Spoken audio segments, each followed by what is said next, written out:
বিশ্বকর্মা পুজোকে কেন্দ্র করে 34তম বর্ষের বিশ্বকর্মা পুজোর উপলক্ষে প্রায় 500 গরিব দুস্থ মায়েদের হাতে পুজোর নতুন শাড়ি বিতরণ করা হলো। আয়োজনে আর্মেনিয়ান ঘাট যুবক সমিতি সভাপতি রতন বণিকের প্রয়াসে এই অনুষ্ঠানে অতিথি হিসেবে উপস্থিত ছিল মদন মিত্র, অশোক দেব, স্মিতা বক্সি, সত্যেন্দ্র সিং সহ বহু তৃণমূল কংগ্রেসের নেতা নেতৃবৃন্দ। গরিব মায়েদের পুজোর মঞ্চে শাড়ি বিতরণ করে পুণ্য কামানো সত্যি আনন্দের। জীবনটাই আছে সেবা, সেবা হে পরম ধর্ম। আমার গীতা উদ্দেশ্য মধ্যেও আছে, আমার ধর্ম যা বলে সেটা আমরা মেনেই চলি। তার মধ্যেই আমাদের জন্মকর্ম হয়েছে। তো জরুরতমন্দ মধ্যে যত আমরা করতে পারি মনে একটা আলাদা শান্তি হয়, যে বলার কতই বলবো, বলার শেষ নেই। এই দুর্গা পূজা আসছে, এই মাটিটা মায়ের পুকার করে, পশ্চিমবঙ্গ মন্দিরে আছে মায়ের পুকার আছে। মায়ের পুকার জন্য কিছু মাদের জন্য আমরা কিছু করতে পারি। 12 মিনিট আমরা চেষ্টা চালিয়ে যাই, রক্তদান শুরু করি, কাপড় বিতরণ করি। এই সময় আমি শাড়ি বিতরণ করছি।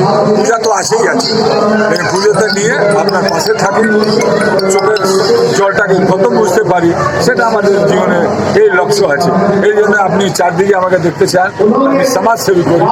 সমাজ সেবা করলে ওই আমার পুজো। আপনার নাম ডেজিগনেশন দেখুন। দাদা সিং, আমি পুজো কমিটির চেয়ারম্যান। এই অনুষ্ঠান আমাদের মোটামুটি 34 বছর হতে যাচ্ছে।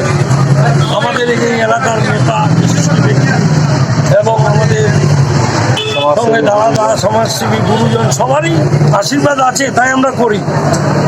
একা কিছু হয় না, মানুষই মানুষকে রাস্তা দেখায়। কতজন মানুষকে শাড়ি দেওয়া হলো আজকে? শাড়ি মোটামুটি 400-500 মানুষকে শাড়ি দিতে পারলাম আমরা। এটি আমরা মনে করি আমরা ভাগ্যবান যে কিছু হলো তাদের হাতে তুলে দিলাম।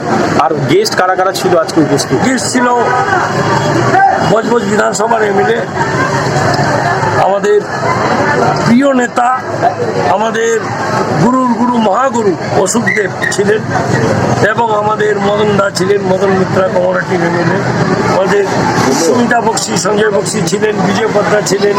বিজয় পদ্মাও আমাদের গুরুদেব, জগন্নাথ ঝা কাউন্সিলর, আরও অনেকেই ছিলেন। তারপরে আপনারা আছেন, আপনাদের আশীর্বাদ নিয়ে আছি। সতেন্দ্র সিং কাউন্সিলর, মহেশ শর্মা, মহেশ শর্মা। আপনার নাম আর ডেজিগনেশনটা? আমার নাম হচ্ছে রতন বণিক, আমি হারমোনিয়াম ঘাট যুবক সমিতির সভাপতি। ব্যুরো রিপোর্ট, প্রিয় চিত্র সাথী নিউজ, কলকাতা।